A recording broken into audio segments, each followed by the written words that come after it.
Então, a partir de agora, a gente está gravando.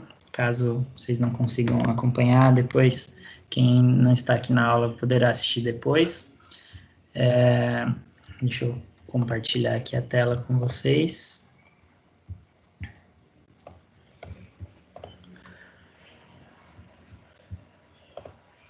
Era para a gente ter a aula semana passada, né? Mas com o adiantamento dos feriados, a gente teve que dividir a aula com a disciplina de treinamento. A ideia hoje é fecharmos a unidade 4, então, assim como eu falei para eles, vocês não, por mais que pareça que a gente está empurrando a matéria aí, mas vocês terão todo o conteúdo, a gente tem todo o que, do ponto de vista teórico, tudo aquilo que a gente teria de troca, né? Infelizmente, na nossa disciplina, a questão prática, ela saiu bastante prejudicada. E para a gente começar a nossa conversa de hoje, a unidade 4 ela é composta por sessão 1, sessão 2 e sessão 3. A sessão 1, eu ia passar um outro trabalho, mas como a gente atrasou aí o nosso calendário, a gente já viu todos os aspectos ofensivos, defensivos, os fundamentos, e agora chegou nesse momento a gente visualizar as regras do vôlei, né? E aí, como um trabalho, eu quero que vocês peguem a sessão 1 da unidade 4 e eu quero que vocês planejem uma forma de passar quais são as regras do vôlei. Vocês vão dar uma lida lá e vocês vão usar a criatividade de vocês e como que vocês explicariam, como se fosse aquela questão lá da prova, né, de explicar para o cara que ia narrar o jogo, e sendo que ele não sabia nada, né? Mas sem essa correria, né? Ele tinha um prazo ali. Pensem que vocês vão explicar para a família de vocês, alguém que não é da área da educação física, que não é do vôlei, como que vocês explicariam as regras do vôlei, né? E aí, pensem, a ideia é que vocês usem a criatividade, pensem que a gente está nesse momento de isolamento, né? Então, como que vocês conseguiriam passar essas regras do vôlei para essas pessoas? Então, mesmo, não sei se tem alguém que está fazendo basquete comigo, mas eu pedi esse mesmo trabalho na disciplina de basquete, então surgiram algumas ideias lá, que vocês podem fazer em grupo, criem vídeos, entrevista, podcast, como se fosse uma live, enfim. Utilizem desse momento em que a gente não pode estar próximos uns dos outros e trabalhem essa questão da criatividade e até uma maneira da gente... a gente tem que se reinventar. Eu, enquanto professor, enquanto profissional de educação física, não somente como professor, mas como personal, como eu ainda atuo, nas minhas atividades do doutorado que eu faço também, a gente teve que se moldar, eu não conhecia essa plataforma do Teams, a gente vai aprendendo, e a gente tem que dançar conforme a música, né? E vocês já estão aí praticamente finalizando o curso, acho que a gente tem que, talvez seja o meu dever, não só passar as questões do vôlei, mas preparar vocês para o mercado de trabalho, né? Então, encarem como um desafio, um exercício de pensar o que a gente pode fazer nesses momentos em que a gente não pode estar juntos, né? Então, esse é um primeiro trabalho que eu vou passar para vocês, que aí vocês deverão me entregar semana que vem. Alguma dúvida até o momento?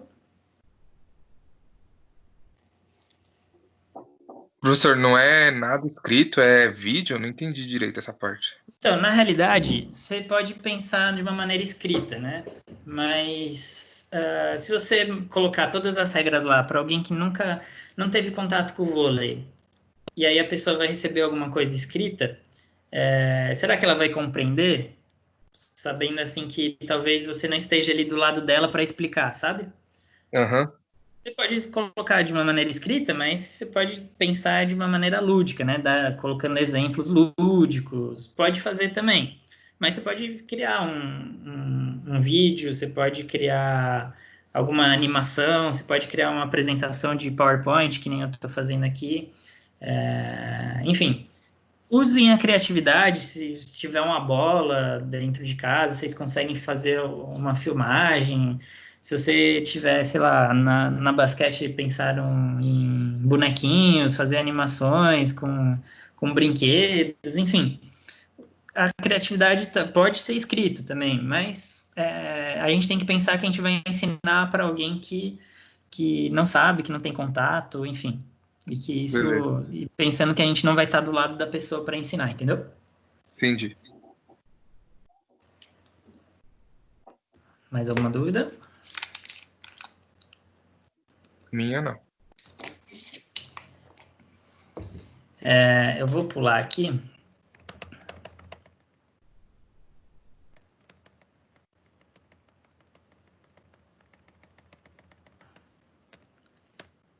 Eu vou pedir para vocês, assim como eu pedi, são 3 trabalhos esse bimestre. Eu pedi para vocês já as questões da unidade 3 do livro. Vou pedir esse trabalho das regras e eu quero as questões da unidade 4, as questões do livro, igual vocês fizeram. Não precisa copiar a resposta, a pergunta, só coloca lá. Unidade 1, unidade 4, seção 1. A pergunta 1, a resposta é C, a pergunta 2, a resposta é D, e assim por diante. Tá ok? Beleza. E aí, talvez o que pega mais, era isso que eu estava até demorando um pouquinho lá com a galera de treinamento, e aqui a gente vai precisar quebrar a cabeça. Não sei se vocês já tiveram outras disciplinas com essa questão das aulas práticas. Infelizmente, e como eu falei no começo, a nossa disciplina é uma das que saiu mais perdendo com esse isolamento, essa quarentena. A gente, quando pensa, a gente tem as disciplinas que compõem o curso de educação física. Essas disciplinas, elas estão dentro do plano de ensino, né, do PPC, do planejamento curricular do curso. Cada disciplina ela tem uma carga horária que ela deve ser cumprida. A nossa disciplina ela é blended, então, do ponto de vista teórico, do ponto de vista interativo, a carga horária está certinha, mas infelizmente a gente não fez nenhuma aula prática. A gente ficou adiando, acreditando e se baseando, né, nos decretos municipais e estaduais, mas o que a gente tem hoje é que até o dia 15 de junho a gente tem que permanecer como estamos, né? Só que a gente tem que terminar o semestre até 30 de junho. Vocês terão as provas, tem TCC, tem exame, tem segunda chamada, enfim. E aí, um jeito que a instituição conseguiu fazer foi colocando vídeos. Não sei se vocês viram, tem alguns vídeos lá no AVA. Tem uma sessão lá depois da unidade 1, 2, 3 e 4, tem uma sessão lá escrita aulas práticas, tem uma série de vídeos lá. E a ideia é que vocês assistam esses vídeos e que isso seja construído entre a gente. Infelizmente, a gente precisa se ajustar e aí vai de um combinado entre vocês, enquanto alunos, e eu enquanto professor, né? A disciplina de vôlei, infelizmente, a gente tem que cumprir 8 aulas ainda que estão restando de aulas práticas, né? A ideia é que vocês fizessem toda a teoria online, né? E todos os momentos que a gente se encontrasse era para fazer aula na quadra, né? Então, a gente tem aqui, hoje é dia 28. Nem coloquei o calendário de maio aqui, eu coloquei o calendário de junho, né? Começando na segunda-feira, dia 1º. Então, a gente tem até o 30 de junho para a gente se encontrar 8 vezes de forma online, onde vocês devem assistir os vídeos e a gente marca um dia e um horário para tirar dúvidas. E aí, dessa maneira, a gente contemplaria a carga horária prática, né? A gente sabe que não é o ideal, mas de uma maneira em que vocês consigam enxergar situações na prática. Não sei se vocês já tiveram a oportunidade de ver algum desses vídeos, mas esses vídeos são baseados em aulas práticas e a ideia é que também vocês não saiam prejudicados, né? Principalmente quem está aí para se formar, que seja garantido que vocês cumpriram todos os requisitos, tanto de carga horária teórica quanto de carga horária prática, né? Então, Onde estão os vídeos, professor? Eles estão no AVA. Eu não sei como que aparece para vocês, para mim aparece depois da unidade 4. Está escrito aulas práticas. Se eu não me engano, são 8 vídeos. Ah, ok. E aí, infelizmente, se a gente for pensar em número de aulas que a gente tem que fazer, que são 8, e semanas, a gente tem aqui 4 semanas e meia em junho. E a gente vai ter que se encontrar 2 vezes por semana. Não sei como que estão as disciplinas de vocês. Eu ia propor a gente se encontrar às quintas-feiras, no horário da aula, então no dia 4, no dia 11, no dia 18, no dia 25, e a gente encontrar aí um denominador comum, outro dia para a gente fazer essas aulas também, para que a gente contemple essas 8, né? Pode até ser na quinta também, mas no período da tarde, no período da manhã, não sei como que está a rotina de vocês. Isso é só para fechar a ideia de datas, de obrigações. Vamos seguir a aula e aí vão matutando, vão processando essa informação. Eu vou chegar novamente nesse slide e aí a gente, à medida que vocês vão pensando, a gente vai construindo junto esse calendário, pode ser?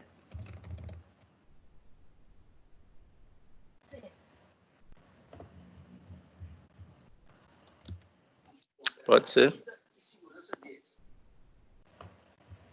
Bom, então vamos lá. Deixa eu compartilhar desde o começo.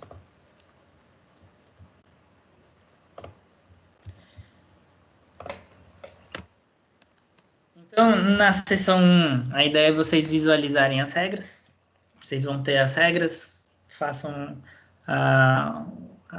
tenham acesso, acessem, né, o material que tem lá no AVA, acessem o livro, lá tem toda a explicação dessas regras, e aí se baseiem nisso para realizar o trabalho de vocês.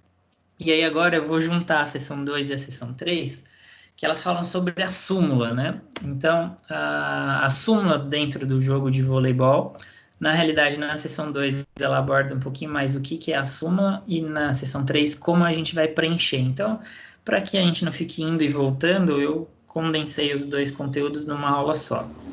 Então, quando a gente pensa na súmula, e aí dentro do voleibol, se a gente pensar numa Olimpíada, né, que talvez seja a competição maior que um atleta vislumbra, né? Uma competição internacional, uma competição de tiro curto, né? Uma competição que a gente tem ali em 3 semanas, a gente tem o campeonato inteiro. Por outro lado, a gente tem, por exemplo, a Superliga, que é o campeonato brasileiro, assim, vamos assim dizer, né? Da modalidade, tanto masculino quanto feminino. E a gente tem uma competição maior ao longo de um período maior de tempo, que contempla uma temporada toda, né? Então, a gente tem diferentes competições com diferentes regulamentos, diferentes tempos de execução, né? Mas em todas elas é importante que elas tenham uma súmula, né? A súmula, ela não deixa de ser um documento, muito pelo contrário, é um documento oficial, é aquilo que a gente vai ter de informação oficial do que aconteceu naquela partida, né? Então, a gente não vai ter, se a gente for pensar em gravar um jogo, quanto um jogo ele é longo, quanto do ponto de vista logístico a gente tem se fosse gravar, daria um material muito grande, né? Então, na medida que a gente tem uma súmula, a gente tem um papel e ali a gente tem um pequeno resumo, né? Uma condensação daquilo que foi a partida, né? A súmula, ela é o registro de tudo que ocorreu em uma partida, uma disputa específica, apontando como foi a dinâmica do jogo até que a gente encontre um vencedor. Partindo do pressuposto que no vôlei a gente não tem empate, então essa súmula ela vai nos mostrar qual foi o caminho percorrido para que uma equipe conseguisse vencer e a outra equipe se tornasse derrotada.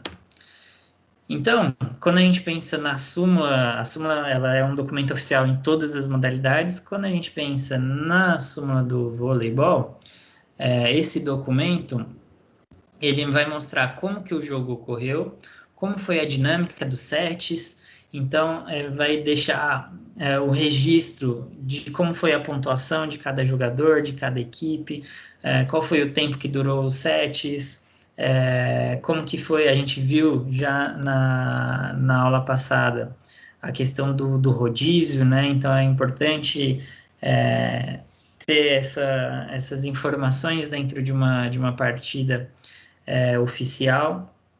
Então, tudo isso vai conter, todas essas informações estarão numa súmula, né?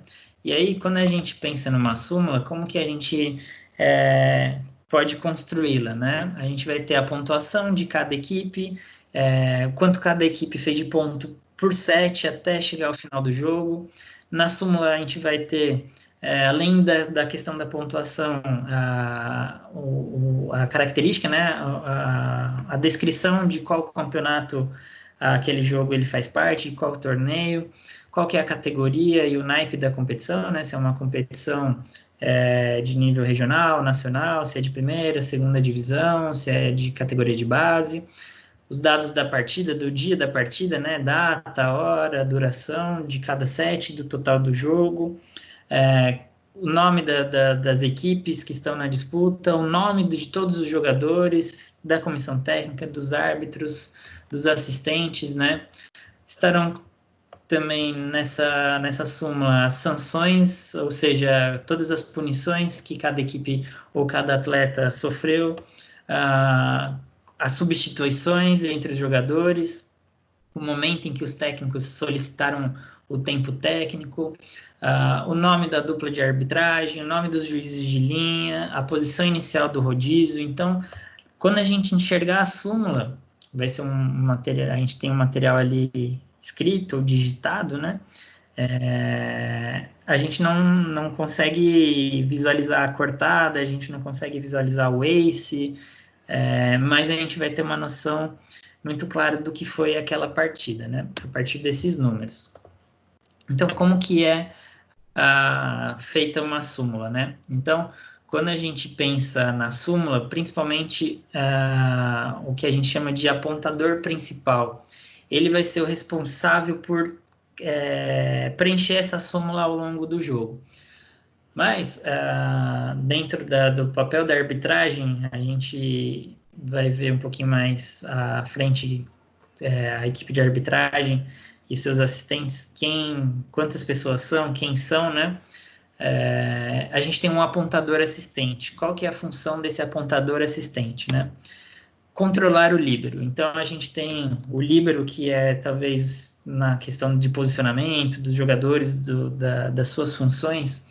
O líbero é aquele jogador, lembrando, é aquele jogador específico para defender, né? Para recepcionar esse saque. Então, o líbero, dentre as novidades aí grandes do voleibol, foi uma das últimas, né? E aí, o líbero, a gente tem que lembrar que ele é aquele carinha ou aquela mulher, aquela jogadora que está com a camiseta de cor diferente, né? O líbero, ele tem total liberdade durante o jogo, então ele não precisa avisar os juízes, nem o apontador que ele vai entrar ou ele vai sair. Então, ele só tem uma área específica para substituição, então ele entra, ele sai. Então, é necessário que haja uma pessoa específica para contar as ações dele durante o jogo. E aí, quem é o responsável é esse apontador assistente. Dentro desse controle do líbero, a gente, além daquelas informações que a gente viu da súmula em geral, para o líbero, algumas informações vão ser repetidas, né? Como se fosse uma súmula à parte do líbero, vai constar as informações do campeonato, o torneio que ele está participando, qual que é a categoria, o naipe da competição, as informações sobre o dia da disputa, né? Quais são as equipes que estão participando daquele jogo, as trocas que o líbero faz durante cada set, e a cada troca, qual que é o placar do jogo, As possíveis substituições entre os próprios líberos. Antigamente a gente tinha um líbero só, hoje a gente tem um líbero titular e um líbero reserva. E a gente pode colocar algumas observações caso haja alguma necessidade de colocar uma dessas observações no material escrito nesse documento, né? Então, como que é uma súmula? Vocês podem ver no AVA, no livro de vocês, essa é uma súmula da Confederação Brasileira de Vôlei. Então, a gente pode ver até quem está vendo pela primeira vez pode pensar, nossa, tem muita coisa, se fosse uma tela de computador, a gente teria vários botõezinhos ali para apertar, né? Então, são várias,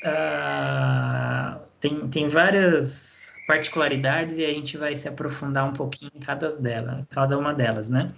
Então, para começar, a gente vai falar ali da parte de cima, superior, ali onde a gente tem como se fosse um cabeçalho, né? Posteriormente, a gente vai colocar aqui essa parte de baixo, onde tem as observações, onde a gente chama o ponto de aprovação.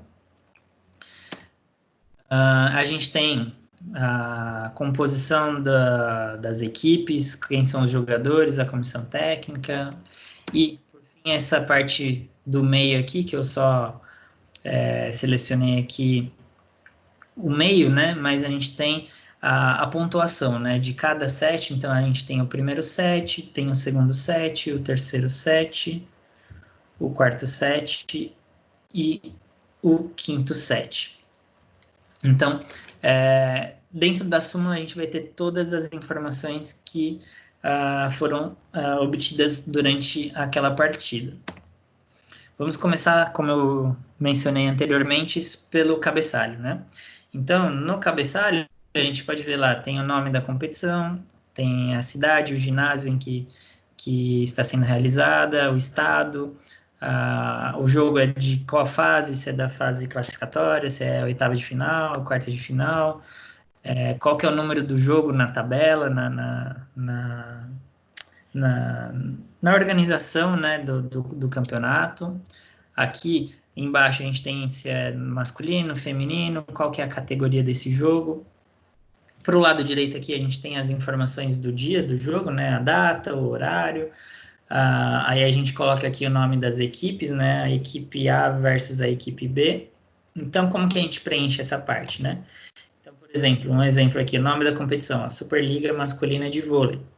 A gente pode colocar Olimpíada, Jogos Regionais, Interclasses, enfim. Essa é a primeira informação que a gente preenche. A gente vai colocar lá em que cidade que foi realizado esse jogo, então vamos supor que foi em São Paulo, no estado de São Paulo, no ginásio do Ibirapuera.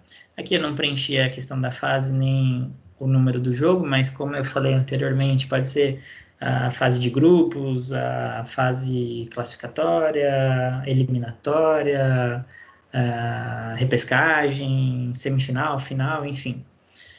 Aqui a gente vai colocar na direita a data do jogo, então eu coloquei a data de hoje, né, 28/5/2020, aqui tem o campo para o dia, para o mês e para o ano, a hora em que foi realizada a partida, então 21 horas. Então é a competição Superliga masculina, então eu coloquei aqui o sexo masculino, da categoria adulto, e aí aqui a gente vai colocar, para finalizar, o nome das equipes. O nome das equipes, previamente, ele já vai ter uma abreviação, a ideia é que a gente coloque 3 letras aqui, né? Então, eu simulei que a equipe A, e a ideia é que a gente coloque a letra A aqui, e geralmente a letra A, a primeira equipe é a equipe da casa, então eu coloquei aqui como se fosse o SESI, enfrentando a equipe B, teria que colocar aqui a letra B, enfrentando o Cruzeiro, que ultimamente tem sido uma das principais equipes aí do vôlei masculino a nível nacional e nível continental também. Então, é assim que a gente preenche essa primeira parte da súmula. Alguma dúvida?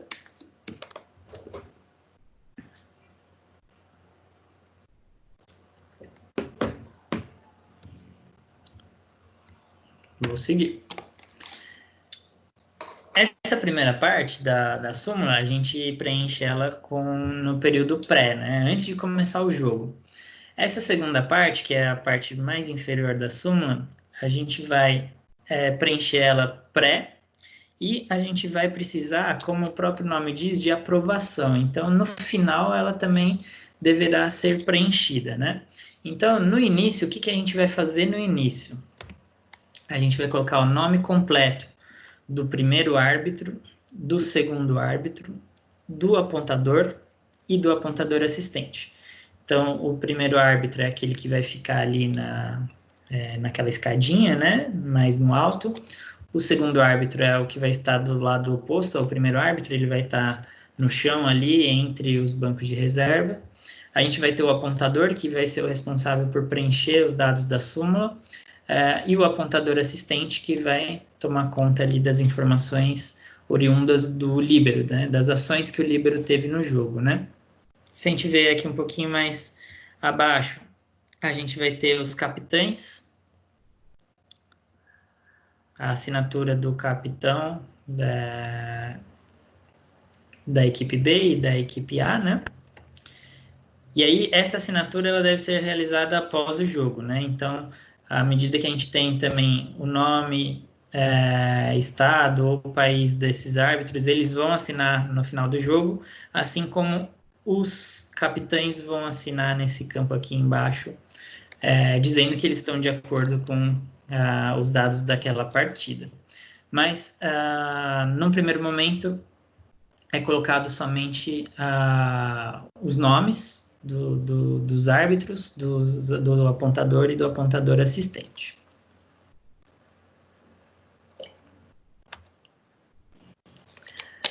Aí a gente parte para uma parte pré ainda do jogo, né? Antes de começar o jogo, onde a gente vai colocar o nome e o número dos jogadores, as informações de cada equipe, né? Então a gente começa lá no alto, onde a gente vai colocar aqui na bolinha se é o time A ou o time B.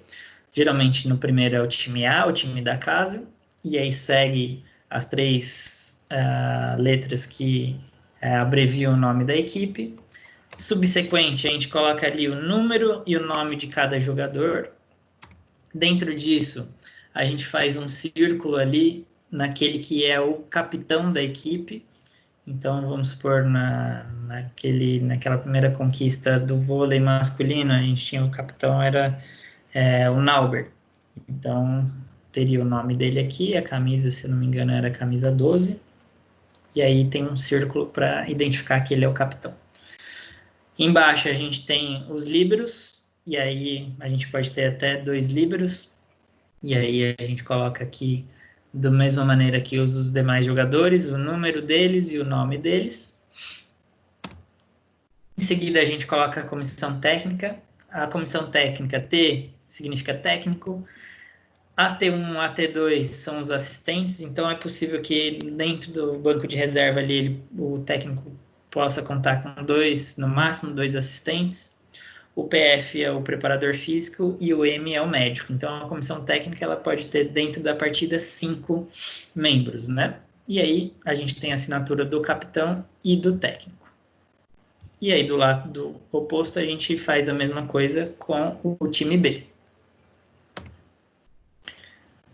Antes de começar o jogo, a gente tem um último protocolo, que aí não faz parte da súmula, e aí eu quis trazer aqui para vocês, é o que a gente chama de filipeta, ou é aquilo que o técnico entrega para o árbitro ali, o segundo árbitro, para que seja conferida a posição de cada jogador no início da partida, né? Então a gente vai colocar lá o nome daquela equipe, qual que é o set, então a cada set o treinador ele vai entregar uma filipeta, vai colocar o nome do técnico aqui, e aqui a gente tem as posições, a gente tem a posição 1, a posição 6, a posição 5, a posição 4, a posição 3 e a posição 2. E aí, nesses quadrados, a gente vai colocar o nome e o número do jogador que vai iniciar naquela posição. Então, a gente tem o posicionamento inicial do rodízio. Alguma dúvida? Não. Aqui a gente já começa na parte do jogo. Aqui eu fiz um recorte do primeiro set, né?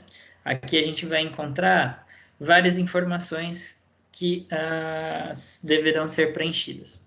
Vou começar aqui por cima. A gente tem o horário de início da partida. Aqui a gente vai colocar que horas que vai começar a partida. Aqui, novamente, a equipe A, a abreviação da equipe, né?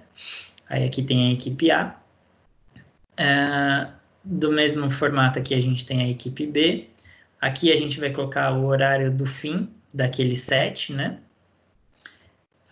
Entre uma equipe e outra, a gente tem aqui a coluna de pontuação. Abaixo da coluna de pontuação, a gente tem os pedidos de tempo técnico. Então, aqui a gente deve colocar quanto estava, qual que era o placar do momento em que foi pedido o tempo, né? Seguindo aqui, um detalhe muito importante, do lado do A e do B aqui, vocês podem visualizar que tem um S e um R. Por que vocês acham que tem esse S e esse R?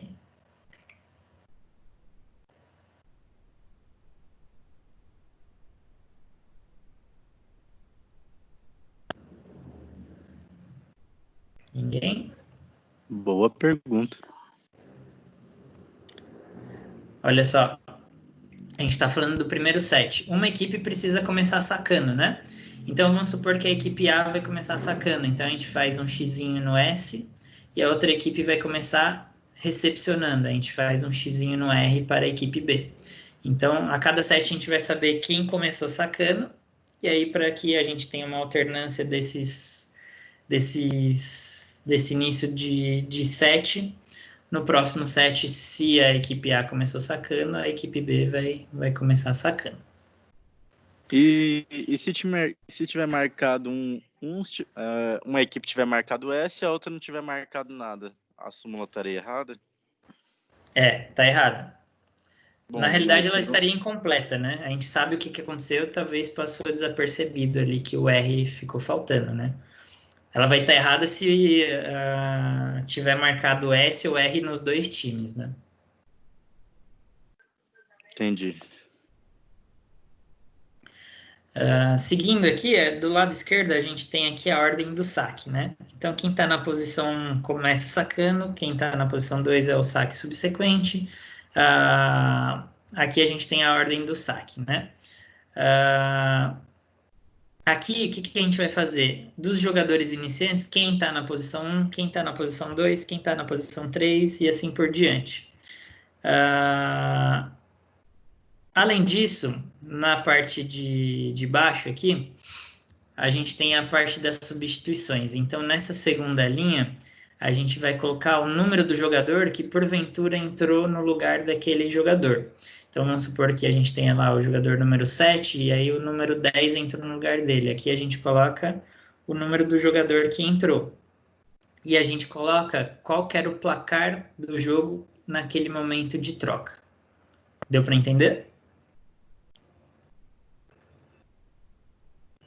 Então, a gente entende, com esse controle, a gente consegue perceber que aquele jogador que fez a substituição, ao entrar, ele tem que entrar na mesma posição que aquele jogador estava, né? E à medida que a gente coloca esse placar no momento da troca, a gente consegue perceber caso tenha algum erro no rodízio, a gente consegue ir lá verificar onde estava esse erro, né? E aí, na parte de baixo, a gente tem a rodada de saque. A ideia é que a gente coloque aqui quantos pontos em cada rodada de saque aquele jogador fez. Então, por exemplo, o jogador que iniciou na posição 1, ele começou sacando. Aí vamos supor que ele iniciou a partida e ele fez, durante o saque dele, a equipe fez 3 pontos. Aí a gente marca 3 pontos aqui. E aí, a gente tem a rodada, né? Em cada jogador, ele vai ter uma vez de sacar, 2 vezes, 3 vezes. Muito dificilmente ele vai chegar numa quarta rodada, né? Então, a gente chega até um número máximo aqui de 8, porque é muito difícil que alguém chegue no saque mais do que 8 vezes, né? E a ideia é que nesses quadradinhos aqui, a gente consiga colocar a pontuação que estava, em cada rodada de saque foi realizada pelaquela equipe, né? E por fim, aqui na coluna dos pontos, a ideia é a gente ir ticando, colocando, à medida que vai acontecendo os pontos, a gente vai fazendo a contagem, né? Lembrando que o jogo vai até 25 nos 4 primeiros sets, caso precise do tie break, a gente vai até 15, né? Só que a gente tem aquela diferença de 2 pontos para que seja fechado o set, então pode ser que um set não acabe em 25, né? E aí aqui a marcação vai até 48. Alguma dúvida?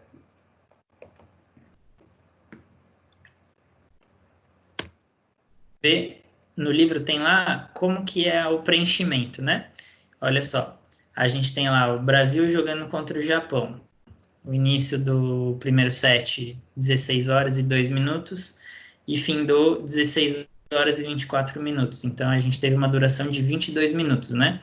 O Brasil, ele ganhou de 25 a 22. Como que a gente sabe isso? A gente vê aqui, ó, foi riscado a pontuação, chegou em 25, aí fizeram um X aqui, porque não precisou desses demais pontos.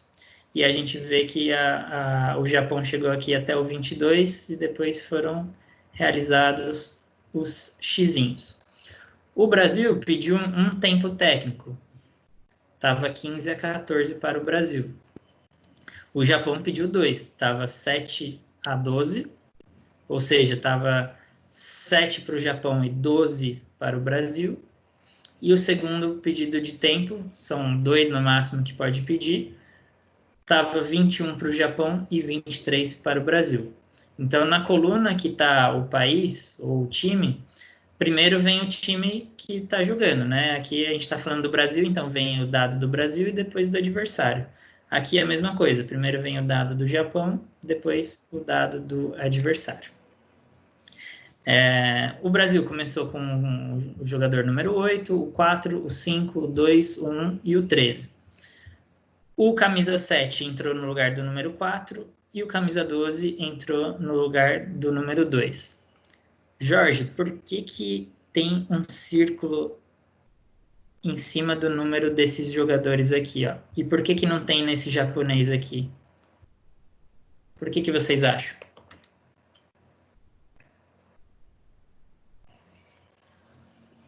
Valendo R$1 milhão ou 1.000 pontos, vai. Foi suspenso do jogo? Falta? Um bom chute, mas não é. Substituição? Tem a ver com a substituição. A gente está aqui no campo de substituição. Mas se vocês repararem, ó, aqui o 7 entrou no lugar do número 4 no Brasil. E o japonês, o 7 entrou no lugar do número 3. Por que esse tem o círculo e esse aqui não? A ideia é que você só pode substituir um jogador e o jogador que foi substituído, ele só pode voltar no lugar daquele que o substituiu. Então, o número 7 entrou no lugar do número 4, o jogo estava 9 a 4. Só que aí, o jogador 4, ele retornou para a partida, e aí o jogo estava 10 a 7. E aí, um jogador, se ele entrou vindo do banco, se ele sair, ele não vai entrar mais. E aí, o jogador que começou jogando, se ele saiu e depois voltou, aí ele não consegue mais entrar. Não consegue mais sair, né? Então, à medida que a gente faz esse círculo aqui, a gente entende que já encerrou esse ciclo de substituição. Então, nessa primeira linha, condiz com o placar quando o número 7 entrou no lugar do número 4, e a segunda linha foi o placar que estava quando o número 4 voltou no lugar do número 7. Deu para entender? Tipo, não tem a substituição nessa posição aí ou entre esses dois jogadores? Vamos pensar, o René entrou, ele é o titular, você é o titular e o Igor, ele é o seu reserva. Aí o Igor entrou no seu lugar. Aí a gente marca aqui quanto que era o placar naquele momento que foi feita a substituição. Aí passou um tempo do jogo, você vai voltar no lugar do Igor. Aí você vai entrar no lugar dele e aí ele não vai mais poder voltar para o jogo. E aí você faz esse círculo para entender que ali acabou a substituição. Pode ver aqui no caso do Japão, a gente não tem um círculo porque ó, o número 7 ele entrou no lugar do número 3.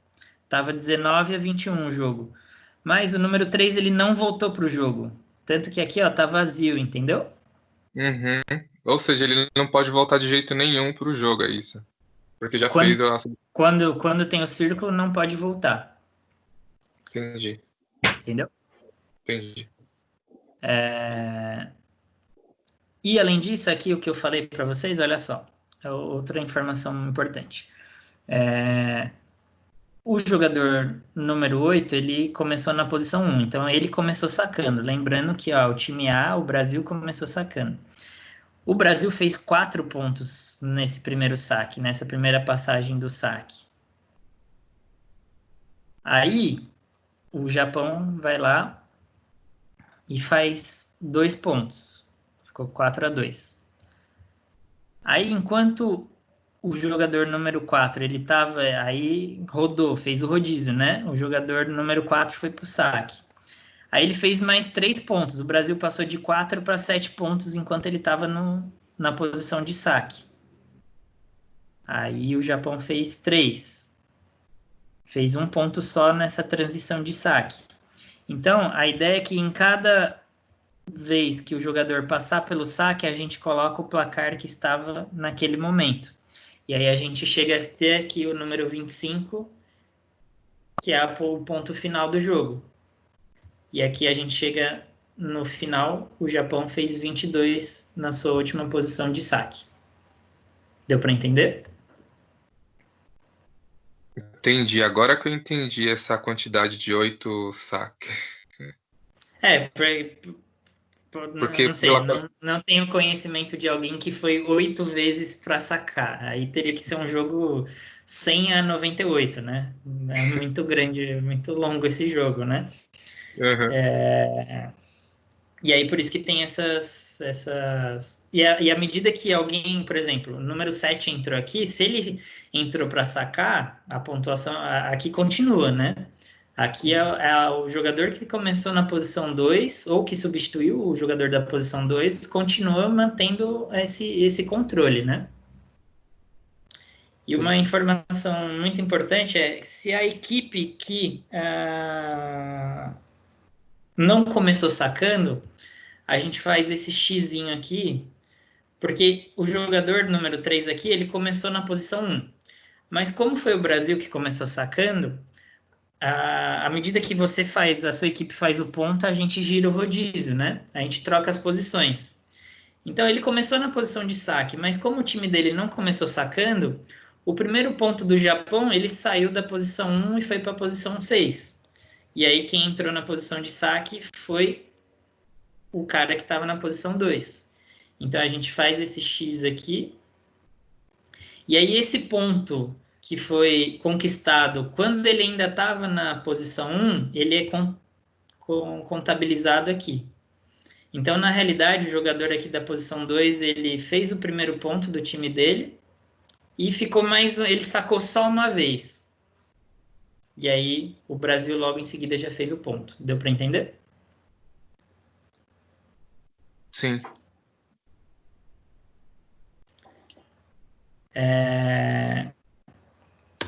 Bom, seguindo, aí voltando, a ideia é que a gente fez aqui do primeiro set, né? Mas provavelmente ali, pensando no histórico Brasil e Japão, vamos supor que o jogo terminou em 3-0, né? O Brasil ganhou. Aí chega o momento da gente voltar nessa parte de observações, da aprovação do jogo. O que que a gente vai fazer? Na parte esquerda aqui, a gente tem as sanções. O que que são essas sanções, né? As sanções a gente pode ver aqui que tem a letra A, letra P, letra E e letra D. A é advertência, P é penalidade, E é expulsão e D é desqualificação, né? Então, se um jogador ou uma equipe levou uma advertência, a gente anota ali. Se houve uma penalidade, ou seja, aquela ação que ele teve, levou a equipe adversária a ter um ponto. A gente marca o P. Se um jogador, porventura, foi expulso, a gente coloca lá a letra E. Se ele foi desqualificado, né? Ou um membro da comissão técnica, ele teve que sair da quadra, né? Foi desqualificado do jogo, a gente coloca a letra D, né? Então, quando se trata de punições para a equipe, se foi uma advertência por retardamento ou atraso, a gente põe R para retardamento ou AT para atraso. Se foi uma sanção para um jogador específico, a gente coloca o número da camisa do jogador aqui, né? Então vamos supor aqui na equipe A, a gente vai colocar no campo advertência, a gente põe lá número 8, a gente vai ver que o número 8 era o René. Então ele levou advertência, e a gente vai colocar aqui se é da equipe A ou da equipe B, em qual set foi e qual que era o placar. Então aqui a gente põe para quem foi. Se foi para a equipe, a gente coloca R ou AT. Se foi o jogador, a gente põe o número da camisa. Na coluna aqui, a gente põe se é o time A ou o time B, qual set aconteceu e o placar naquele momento em que foi feita aquela sanção. Do lado direito, aqui a gente tem um resumo do que foi a partida. Aqui a gente vai colocar isso após o término do jogo. Então, a gente coloca lá a abreviação das equipes, e aí a gente vai colocar, tem o T, o S, o V e o P. O T é o pedido de tempo, então quantos pedidos de tempo aquela equipe fez naquele set. Pode ver que aqui a gente tem primeiro set, segundo, terceiro, quarto e quinto set. O S é de substituições, ou seja, quantas substituições aquela equipe fez naquele primeiro set, no segundo set, assim por diante. O V quer dizer quem ganhou, né? V de vitória. Então, se a equipe ganhou aquele set, põe 1 aqui. Se a equipe perdeu, do outro lado no V, põe o 0. E o P a gente coloca qual foi a pontuação daquele jogo. Então, sei lá, o primeiro set foi 25-22. Então, aqui a gente coloca 25 e aqui a gente coloca 22. E a gente pode ver que aqui no meio tem um espacinho aqui, a gente coloca a duração do set. A gente viu lá que começou o jogo às 4h02 e terminou às 4h24 da tarde. Então, o set durou 22 minutos. A gente vem aqui e coloca 22 minutos. No final, a gente coloca a duração total do jogo, né? A gente coloca o início, a hora que iniciou o jogo, a hora do término do jogo, e a gente faz o cálculo da duração total do jogo. E aqui a gente coloca a equipe que venceu essa partida.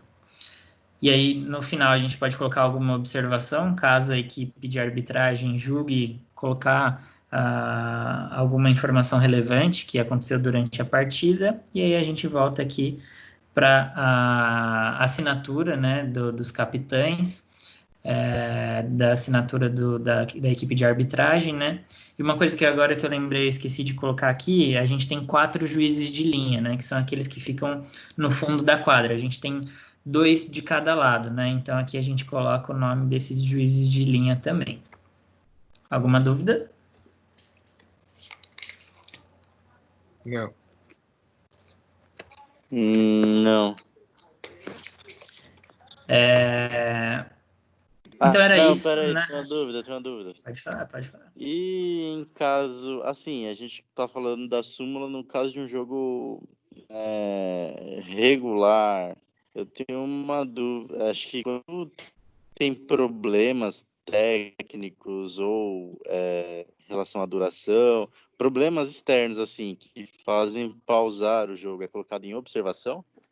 Sim, a gente pode colocar lá, sei lá, teve uma briga na torcida, uma torcida acendeu um sinalizador. Eu lembro da minha época de garoto, que eu participava de alguns campeonatos de futsal. A gente está falando de vôlei, jogar aí num ambiente indoor, né?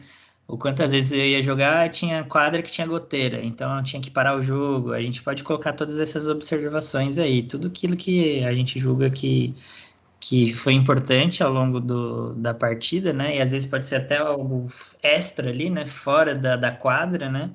Que talvez impediu o andamento da partida, que atrapalhou alguma coisa, algum comportamento de alguém, ou na questão aqui vamos supor que teve, por que você expulsou tal jogador, né? A gente pode explicar ali, o tal jogador foi expulso porque ele agrediu o adversário, xingou a torcida, sei lá. A gente coloca tudo nesse campo de observação.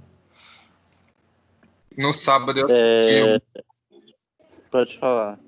No sábado eu assisti um jogo de vôlei, já de fevereiro, se eu não me engano.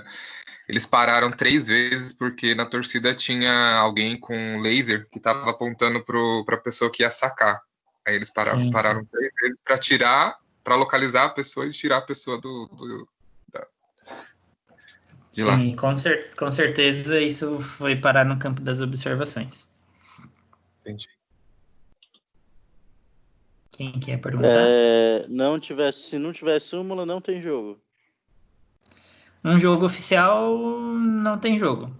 Num jogo profissional, né? Vamos dizer. Não tem jogo. A súmula é um documento essencial para que esse jogo aconteça. E para onde vai a súmula? Tem cópias? Ou tem um lugar específico? Tem.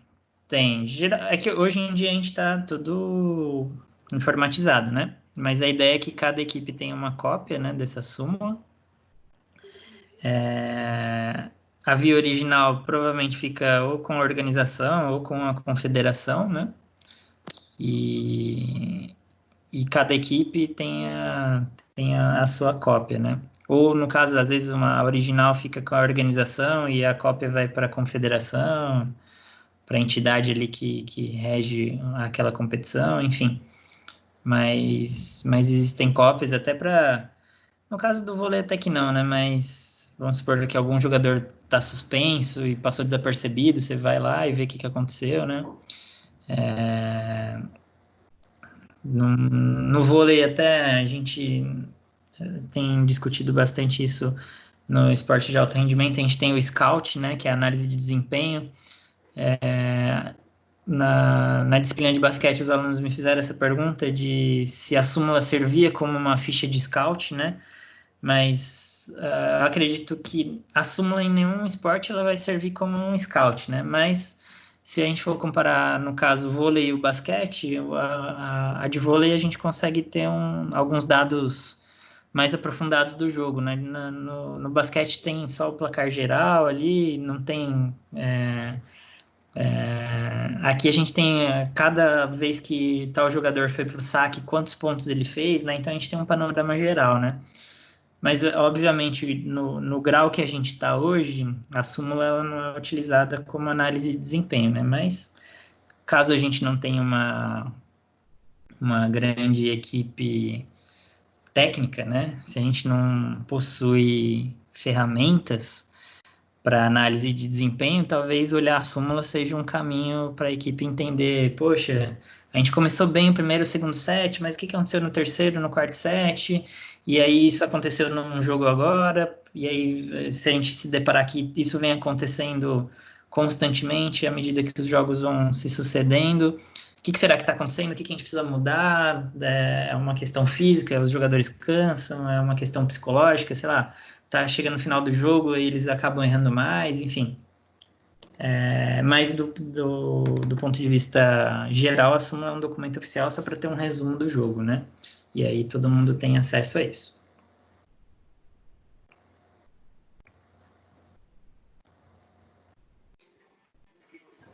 Entendi.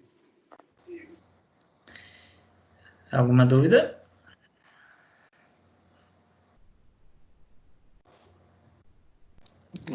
Até então, não.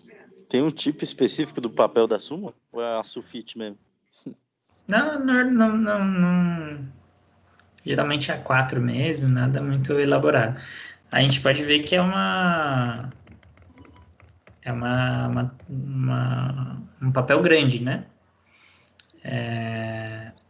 Aqui, no caso da CBV, da Confederação Brasileira de Basquete, não sei se vocês conseguem enxergar, mas aqui em cima, como é que deu uma travada no meu aqui?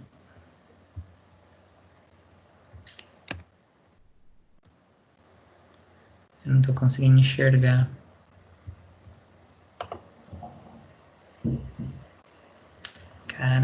apareceu um negócio aqui para mim.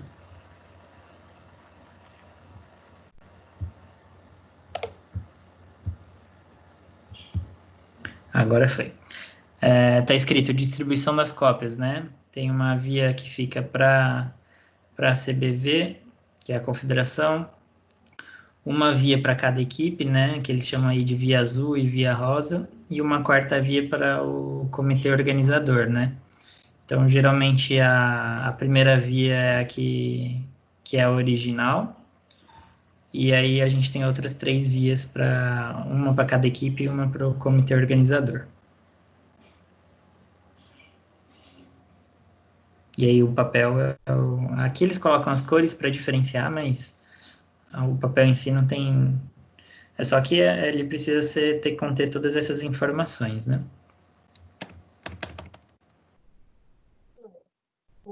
A súmula é igual tanto no feminino como no masculino ou tem alguma diferença?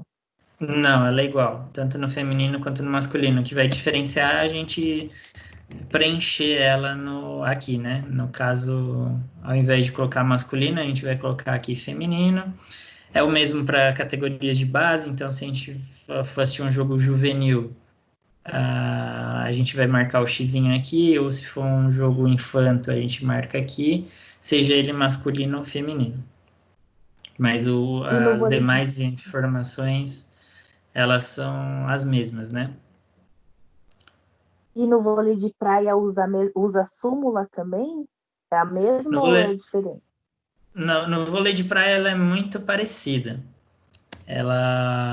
Essa parte de sanções, essa parte pré aqui, o cabeçalho, né? Essa parte de aprovação, ela é muito parecida, né? A única diferença é que aqui a gente não vai ter, quando a gente for colocar a equipe, a gente tem só 2 jogadores, né? Ou jogadoras. A gente não tem líbero, né? Não tem todas essas pessoas. E aqui a gente tem a pontuação é menor, a gente não tem o rodízio, né? Então a gente não tem essa obrigatoriedade aqui de colocar substituições, a gente só vai marcar os pontos, se houve pedido de tempo, qual que foi a duração daquele set. Tem a ordem de saque, mas a ordem de saque não rodízio, né? Só para diferenciar quem sacou primeiro e quem sacou depois. E aí ela vai diferenciar nisso, e aí o final também ele é bem parecido. Você vai colocar o tempo, quem ganhou, determinado set, qual foi a duração de cada set. Mais alguma dúvida? Aqui, professor. A ideia inicial era que a gente chegasse no final, eu tinha comentado na primeira aula, que a gente ia fazer... A ideia era a gente fazer uma parceria com a professora Viviane, que ela tem um projeto de iniciação científica numa escola. A ideia era que vocês fossem os árbitros, que vocês preenchessem a súmula, enfim. Infelizmente, a gente pode tentar fazer isso num outro momento, enfim. Mas eu acredito que quando a gente faz na prática, uma coisa é a gente vê ali como que preenche, mas imagina você ver o ponto acontecendo e você tem que marcar a posição que ele estava, quantos pontos tal jogador fez naquela passagem do saque. Esse é um pensamento meu, tipo, súmula, pelo que eu vi, é um negócio, pra quem nunca viu, que nem eu, nunca tinha visto, então é um negócio bem cabuloso, né? É uma coisa que eu só vou aprender na minha vida, realmente, ali vou lembrar cada pedacinho caso eu for usar necessariamente. Mas tipo, agora eu sei o que é uma súmula, quais os dados importantes, para que serve. Porém, lembrar ou memorizar, difícil. Sim, é difícil mesmo. E quem está nessa posição como apontador ali, toda a equipe de arbitragem, né? É um processo, né? Quem nunca fez não vai logo de cara participar de um jogo da Superliga e ser o responsável, né? Num jogo da Olimpíada, enfim. A gente precisa de treino, a gente precisa de prática, né? A gente vai começando, vai fazendo jogos menores até a gente chegar aos jogos oficiais. E a ideia do trabalho que eu tinha pensado era justamente essa, a gente vê a dificuldade, né? Porque não dá pra gente falar, espera aí, calma aí, não saca ainda não que eu preciso anotar aqui, né? Você tem que fazer enquanto o jogo tá rolando, né?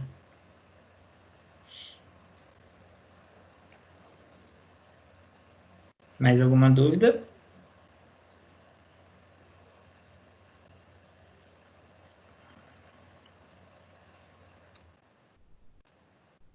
Bom, só relembrando, né, a gente tem o trabalho a respeito da sessão, quero que vocês façam um resumo daquilo que são as regras, e que vocês consigam passar isso adiante para alguém que não é da área, que não tem conhecimento sobre voleibol. Utilizem a criatividade de vocês, podem fazer individual, podem fazer em grupo. E me entreguem as questões da unidade 4 do livro, então, do jeito que a gente fez da unidade 3. Não precisa colocar o enunciado, a pergunta, a resposta, pode colocar somente o número da questão. A unidade 1, unidade 4, seção 1, a pergunta 1, a resposta é B, a pergunta 2, a resposta é C, enfim, e assim por diante. E aí, isso é um jeito também de, como a prova, a gente está falando de uma disciplina blended, as disciplinas blended, a ideia é que a gente entregue o calendário do jeito que ele foi concebido, e eu vou até compartilhar aqui com vocês, eu compartilhei com a outra turma.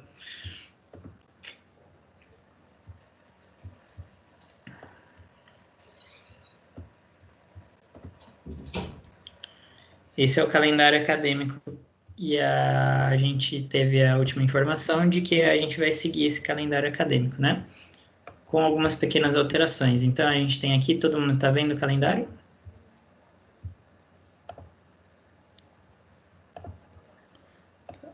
Sim. Sim. Então, aqui a gente tem dia 3, último dia de aula. Então, a partir do dia 4 até o dia 10, avaliação do segundo bimestre das disciplinas interativas e blended. O feriado do dia 11 ele foi antecipado, né? A gente não teve aula semana passada. Então,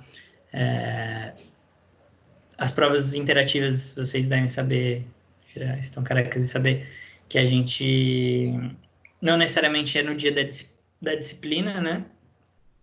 Então, elas serão online. Essas provas, elas vêm prontas. A nossa disciplina vai fazer a prova do dia 4 ao dia 10, mas a gente ainda não tem esse calendário. Mas fiquem preparados, que a prova pode ser na quinta da semana que vem ou na quarta, quase daqui 2 semanas, né? Ou não sei se eles vão aproveitar já que esse feriado ele foi antecipado e usar a segunda semana, né? Do dia 8 ao dia 12, né? Mas seguindo a informação que eu tenho, as provas começam dia 4 e terminam dia 10 das disciplinas interativas. Na segunda semana, as provas presenciais, do dia 15 ao dia 19. E aí depois a segunda chamada, exame e tudo mais, né? E aí, a gente tem esses dias para fazer essas aulas práticas. Deixa eu parar de compartilhar aqui. Deixa eu entrar aqui no Ava para ver se... Eu não sei se para vocês eles acontece do mesmo jeito, né? Você sabe alguém já viu esses vídeos? Oi? Você sabe que semana vai apresentar o TCC? Eu tô vendo isso com o TREF. Eu acredito que seja depois das provas presenciais ali, na semana do dia 22, eu acredito. Ah. Mas ainda não tem uma data oficial. Geralmente é depois das provas presenciais, né? Professor, mas o TCC vai ter apresentação normal na faculdade mesmo, ou eles estão vendo uma outra opção caso a faculdade não volte a reabrir? Vai ter apresentação, vai ser de maneira online. Vai ter banca, vai ter tudo, mas vai ser online. Ah, sim. Então.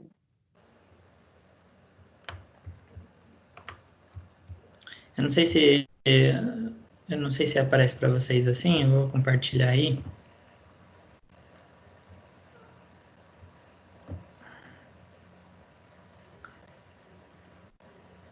Para vocês aparece assim também?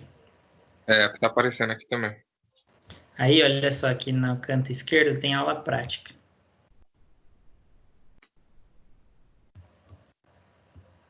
Para vocês, acho que não aparece slide aula prática, e nem para mim, na realidade, não tem nada aqui. Mas você vem aqui em vídeo aulas práticas, vocês vão ver que tem 8 vídeos, ó.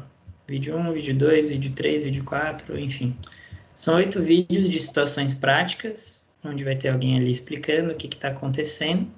E daí que vocês assistam esses vídeos e a gente marque um dia, um horário para que a gente tire dúvida desses vídeos. Eu tenho outras 2 disciplinas, uma delas é a de treinamento, anterior a essa que eu estava com eles. A vida está um pouquinho mais fácil, que lá na carga horária só faltam 2 aulas práticas. E isso também são menos vídeos, são 4 vídeos apenas. Na disciplina de basquete estou sofrendo com esse problema também, só que também são 2 dias somente que eu preciso estar com eles. Só que a gente tem esse porém aí, que como é uma disciplina blended e ela tem uma alta carga prática, a gente precisa realizar 8 encontros, né? Então, o que vocês acham da gente manter as quintas e achar um outro dia? Ou manter de quinta e fazer de manhã ou à tarde? O que vocês acham? Para mim, professor, o que ficar bom para vocês está bom, porque eu estou bem tranquila, que eu só tenho essa matéria de vôlei. Então, Entendi. se quiser fazer em outro horário também, para mim está tranquilo. Vocês têm outra disciplina à noite? Qual dia? Na quinta, né? Você tá falando? Não, sem ser quinta, tem outra disciplina à noite? Eu tenho o handball que vai fazer a mesma coisa. O Thiago tá vendo como que ele vai fazer também, que ele também tem 8 vídeos para.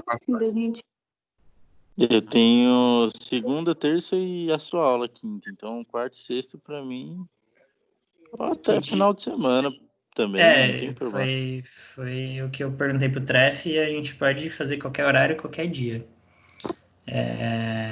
O handball, que dia que é, René? Terça. Terça. Tamires, você ia falar alguma coisa? Não, para mim tá tranquilo, eu não tenho nenhuma outra matéria, então eu estou bem livre durante a semana e fim de semana também. Entendi. Querem fazer terça e quinta? Fica ruim. Terça e quinta não, desculpa, quarta e quinta. Quarta e quinta seriam 4. 4 o quê? Não entendi. 4 dias. Não, seriam 8. A gente teria que pegar essas 4 semanas aqui. Dia 3, dia 4, dia 10, dia 11, dia 17, dia 18, dia 24, dia 25. A gente tem que terminar tudo até dia 30.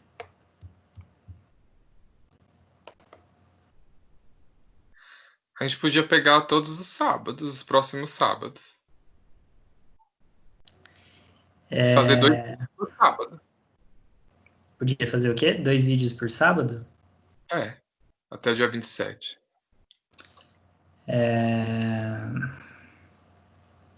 Porque seria 2 horas de vídeo. Sim, sim. Não, eu não me oponho, eu preciso só ver com o Treff.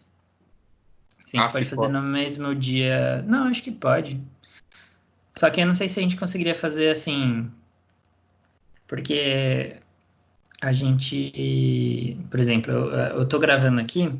Depois tem um arquivo que a gente, professor, tem que mandar para a coordenação. Aí vai o link da aula e a gravação dela, né? E aí eu não sei o quanto nesse link vai a duração, o tempo, porque se a gente fizer uma seguida da outra, tipo, a gente começa um vídeo, para e depois começa outro, eu não sei Eu não sei o quanto isso é ruim, sabe? Entendi. Seria bom, porque a gente mataria isso em 4 dias, né? É porque pensando nos dias que você falou, eu fico só pensando nas provas. Aí tem que estudar para prova, aí tem que ler TCC. Sim. Aí tem um monte de coisa. Calma aí, deixa eu fazer uma coisa aqui. Deixa eu encerrar a gravação.